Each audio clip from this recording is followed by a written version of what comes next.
Well, hey, everyone. This is Heidi St. John. Welcome to the Off the Bench podcast. We are getting ready to head into the weekend here. And you guys know I like to introduce new people to you on Fridays. This is Meet My Friend Friday. And today I am very honored to have author, New York Times bestselling author, Larry Loftis on the show with me today. Larry has written a new book about the life of Corrie Ten Boom. This is going to be a great conversation. Stick around. I think you're going to be encouraged.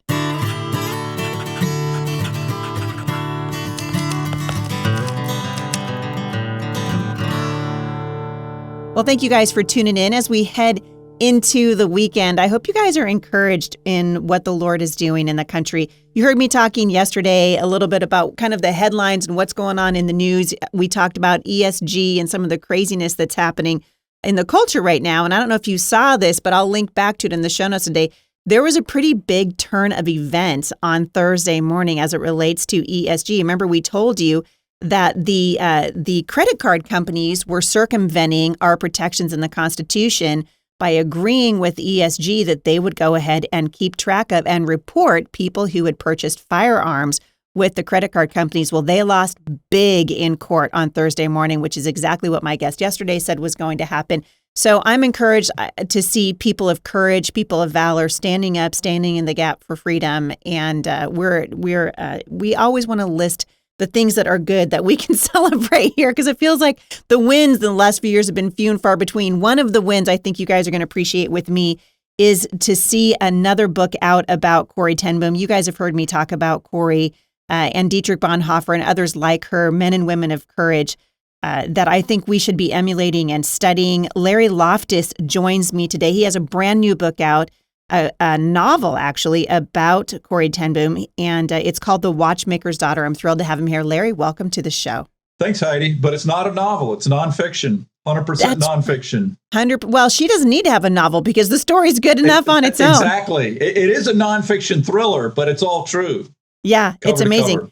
How did you come to write about Corrie Ten Boom? A lot of people are familiar with her. We've Sure. talked about her here on the show. But you've kind of taken a new angle. I was just telling you a minute ago, I love the title, The Watchmaker's Daughter. Why were you compelled to write about Corrie? If you look up here on my shelf, right about there is a book that I did in 2019 called Codename Lease. And it was about an SOE agent, a woman who had gone to France, was arrested, captured, sent to a concentration camp. And she was sent to Ravensbrück concentration camp for women, the notorious Ravensbrück. And a close friend of mine said, hey, you got to read The Hiding Place. And I'd heard of The Hiding Place. I knew who Corrie was, but I'd never read the book. And I said, why? And she said, because at the same time that Odette Sampson is in Ravensbrück, and she's in a bunker, by the way, she's in a cell below ground and with no light. She can't see anything what's going on the outside. Wow. At the same time, Corrie's there, but she was on the outside. She was in the regular barracks. So I was able to see and add to my story what was happening on the outside of the camp, of the concentration camp, as opposed to just what was in the inside. So I read the whole book, of course. And then when it was time for me to do, this is my fourth nonfiction thriller. When it was time to do number 4, I kind of wanted to do another spy in another country because I jump around. The first book was about a spy operating in Portugal. The second was Odette operating in France. The third one was an OSS spy operating in Spain. So I wanted a new spy agency and I wanted a new country. Well, all the spy agencies I'd written about, but I wanted a new country. And my mind kept going back to Corrie because she was in Ravensbrück at the same time. She was not a spy, but her whole family was involved with the Dutch resistance, which brings its own dangers, as much danger as if you had been a spy. So my mind kept going back there, and I thought, well, but there's The Hiding Place. But I learned a good lesson from my prior books, all of which had either a biography or an autobiography before them, sometimes both. And I knew, or I have a sense of, this is not all of the story. And so those books were successful because I got all the story. And so for this one, I just had a sense that The Hiding Place was only 10% of the story. And in fact, Corrie did not write The Hiding Place. It was written by John and Elizabeth Sherrill, two professional writers where you see the with. She actually did her own autobiography right after the war, 1947, called A Prisoner and Yet. But it was a very simple book, and it was kind of self-published, so it didn't go anywhere. But the Sherrills approached her decades later and said, hey, we're professional writers. Let us write this for you. So Corrie's telling them about the story from memory.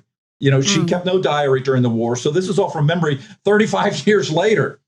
Well, I started doing research. I went to all of her archives, by the way, are at the Billy Graham Center and Wheaton College.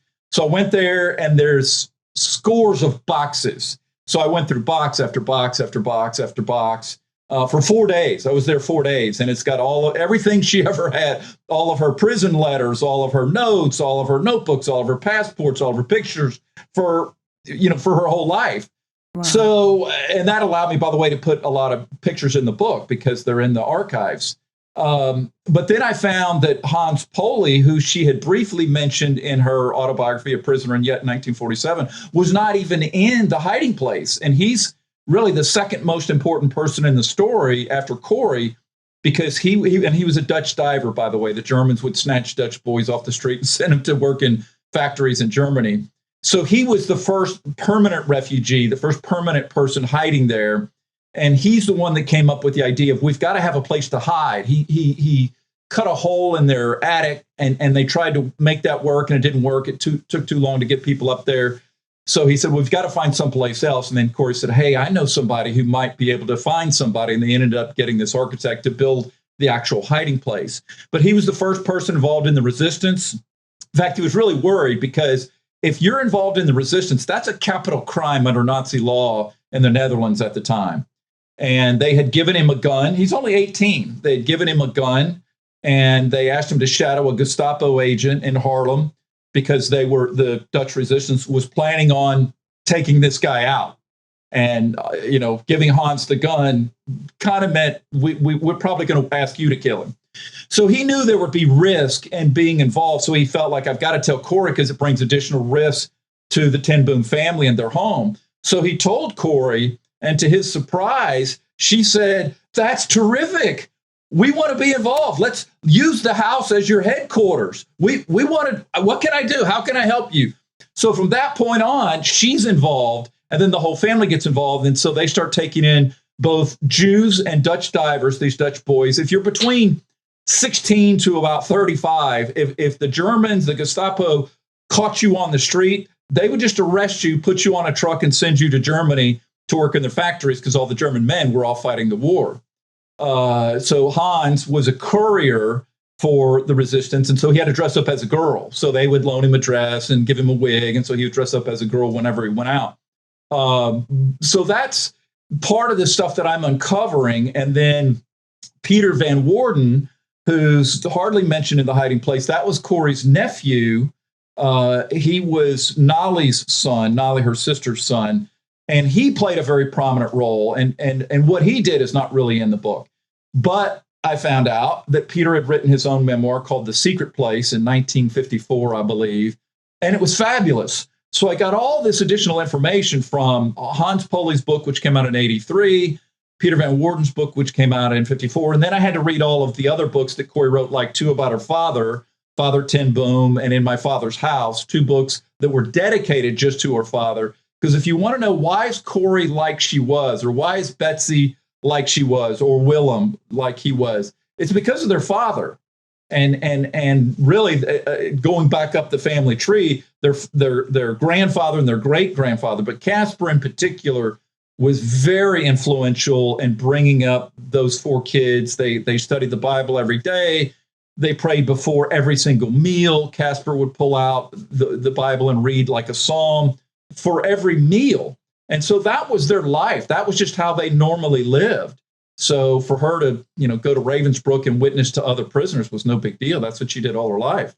Well, I can't wait to read it, because I've been fascinated my whole life with the ministry of Corrie Ten Boom, someone who could come from something so evil and so wicked to have lived through the Holocaust and have been sent to, really for doing a good thing, right? She gets sent to a Nazi concentration camp.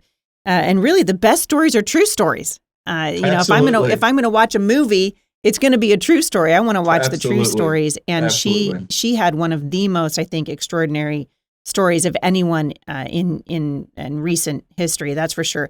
How do you think? So you're calling these nonfiction thrillers, and I mean, in my mind, I'm like, well, for goodness sake, Dietrich Bonhoeffer, that's a thriller. Obviously, Corrie Ten Boom is.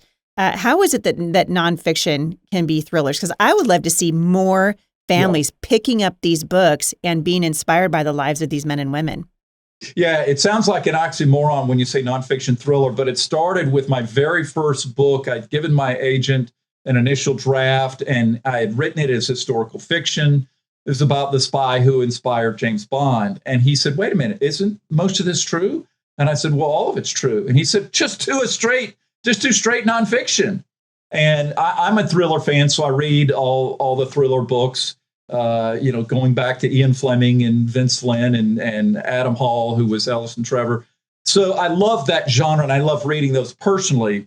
And so just out of personal interest, I thought, if I can find real people, spies in World War II that did incredible things that were dangerous or crazy or death-defying, then that's what I would love to do. So with that first book, Into the Lion's Mouth, my agent said, turn it into a nonfiction book. And I structured it as a thriller, because when you think of nonfiction, most people think, well, that means it's boring. It's a biography.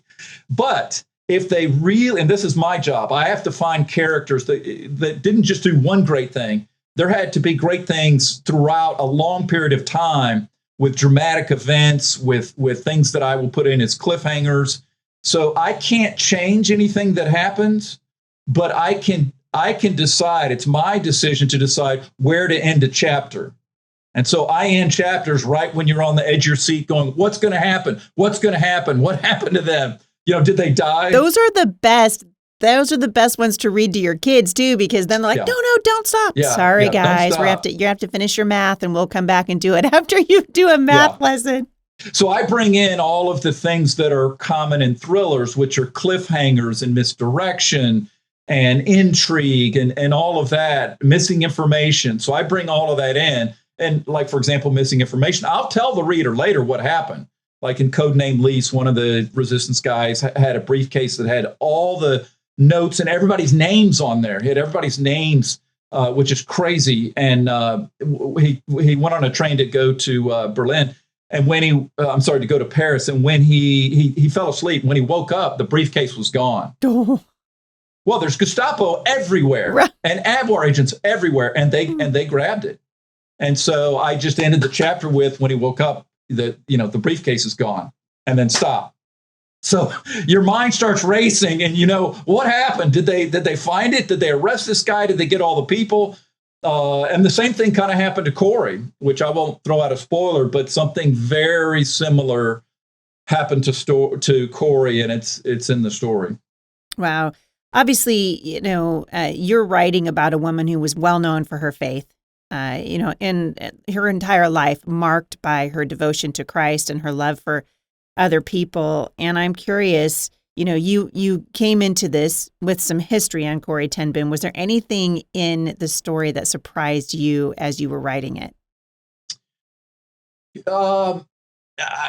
Nothing that really surprised me. I mean, as I mentioned, I opened a whole door with this Hans Poli character, and then secondarily with Peter.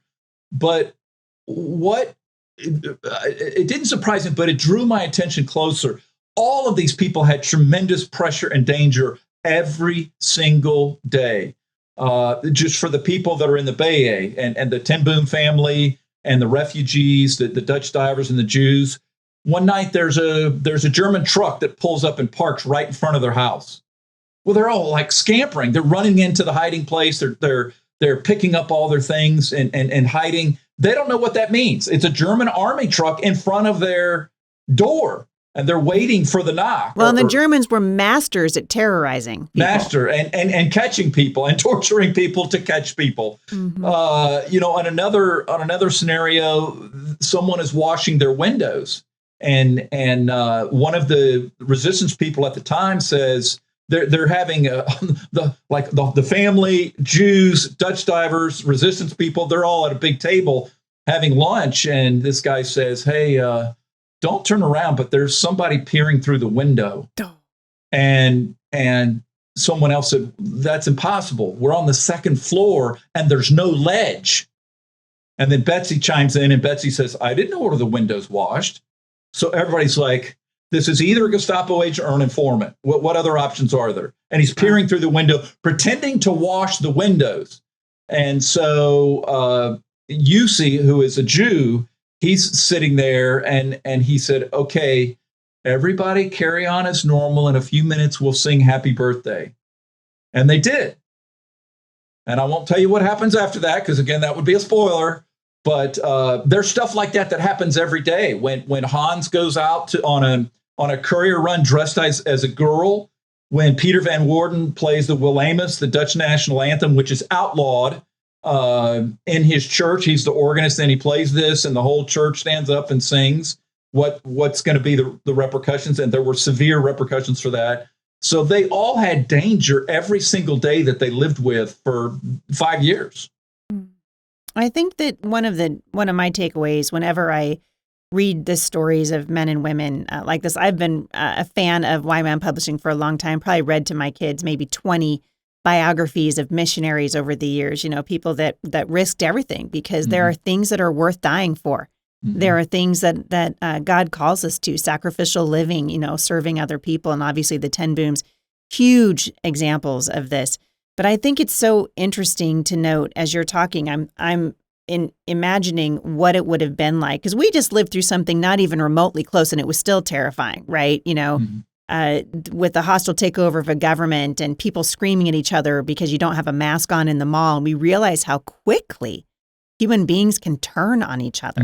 Yep. And these guys were actually playing with their lives. And as I said to you, I think before the show today, I hope that this writing inspires the readers to start looking deep into their own hearts, because we were born for this time in human history. And just like Corrie was appointed for the time that God chose for her, we have been appointed for this time in human history, and we're here for a reason. Just like Esther, for the time such as this. Yeah. I'd said, I'm a fan, obviously, of Dietrich Bonhoeffer's work, incredible human being, executed for doing the right thing. Yeah. And that one of my favorite quotes of him is that silence in the face of evil is itself silent. Not to speak is to speak, not to act is to act. And you said that you were also an admirer, obviously, of Dietrich Bonhoeffer, and that there's a quote, right, in the beginning or the preface of the book? Yeah, at the very beginning of the book, and whenever you see a little long quote at the beginning of the book, that's called an epigram. So this is the epigram for the book, and it's a quote from Dietrich Bonhoeffer that he wrote when he was in prison. He was executed at Flossenburg, of course, but when he was in prison, it's when he wrote that, and it's moving. It is moving when you read this and know what happened to him, and he put his life on the line and gave his life. So I'm a huge fan of Bonhoeffer. In fact, in the end notes, I have another long quote of his. In fact, I've put him in the end notes, I think, for all three of my prior books. Really? Because one of the greatest, Who Am I? If you know that famous poem that he wrote that's very long, that's very moving. Am I, who they say that I am? Because he was in a prison and didn't know if he was going to be executed. And the German guards were typically, they did what guards do. They make you do everything, and they lock you up, and they don't want to talk to you. But the guards knew that he was a pastor. And just in being a prisoner, he loved them. As a pastor, one human being to another, he loved them. And so next thing you know, the guards are coming to him for marital advice, having struggles at home. Hey, Pastor Dietrich, can you help me with? And so they become his friends. And behind me on the shelf somewhere is a wonderful book called Letters and Papers from Prison. And it was where I got that epigram. When he was in prison, the guards so loved him that they would sneak out his letters to other people, to his fiance, to his parents, to his close friends. They would sneak these letters out And then they would sneak in books. He would ask her theology books, and they would sneak in books. And this went back and forth for a long period of time. And that's how we have the letters, because the German guards, snuck them out. It's an incredible story. Extraordinary. It's just extraordinary. And it shows you what happens when your life is guided by the Holy Spirit and you're working in conjunction with him. What was your takeaway in the few minutes that we have left here from writing The Watchmaker's Daughter? Yeah, the takeaway for me was this. You start with Corrie suffered. Yes, she did. But millions of people suffered far worse than she did during World War II, and countless millions paid with their lives. Corrie helped a lot of Jews, in terms of the Holocaust and saving them by hiding them. But there were hundreds of thousands of people that saved more Jews than she did. Where Corrie is unique is that she forgave everybody. She forgave first the Germans who had, destroyed her life at Ravensbrück, the SS. The SS is completely different from the rest of the people because the SS is part of the Nazi party. But she forgave the Germans, number one. And then two, she forgave the guards. Many of the guards at Ravensbrück, both men and women guards, were very cruel. A lot of them brutal. Were very, they're known for their brutality. Very cruel. And so she had to forgive them, the very people. And I won't throw the spoiler out, but there's a part in the story where she runs into one of her guards who was one of the cruelest of all. And I'll just stop there, but it's a very moving scene. And she ends up forgiving him. And then the worst and the hardest of all was to forgive the guy that betrayed her and her family to the Germans. He was a Dutchman. He was a Quisling. And so the Quislings were hated by everyone, because these are the people that should be helping. And here you're a Dutchman and you're turning in other Dutch people, your own countrymen. So that Dutchman betrayed Corrie and Corrie's family, which resulted in her father's death, her sister's death, her nephew's death, and later her brother's death. She forgave him too. And that one's hard. That one's hard because it cost family members' lives, and she did forgive him. Wow, extraordinary. It's an amazing account. I'm so glad to see you taking it on. Again, the book is called The Watchmaker's Daughter. Where can people find your book? Wherever books are sold. Amazon, Barnes & Noble, independent bookstores, wherever books are sold. Larry Loftis, thank you for coming on the show with me. I hope listeners go out and purchase the book, and maybe we can turn off Netflix and bring back family reading night again. This sounds like a great opportunity to do that. Thank you very much for coming on the show. I appreciate having you here. Thanks, Heidi. Thanks for having me on. For more information about today's guest, you can go to HeidiSt.John.com/podcast. I'll link back to Larry Loftis and The Watchmaker's Daughter in the show notes today. This is a great start to your weekend, you guys. Check it out. And you've heard me say this before, love your people well. And a great way you can do it is by reading great books to them. Have a great weekend, everybody. I'll see you back here again at the intersection of faith